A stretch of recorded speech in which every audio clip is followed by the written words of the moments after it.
Hello guys, আজকে আমি ফ্যামিলির সাথে ইফতার করতে বাইরে এসেছি। জায়গাটা কত সুন্দর। আমরা রোড সাইড কিচেনে রুফটপে বসেছি।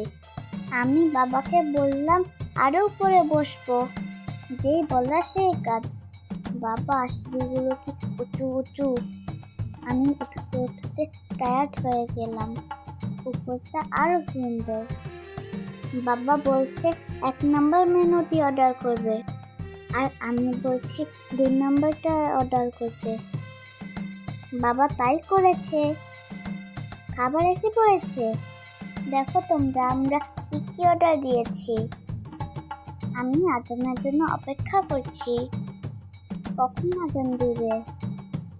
উপর থেকে দৃশ্যগুলি অনেক সুন্দর লাগছিল।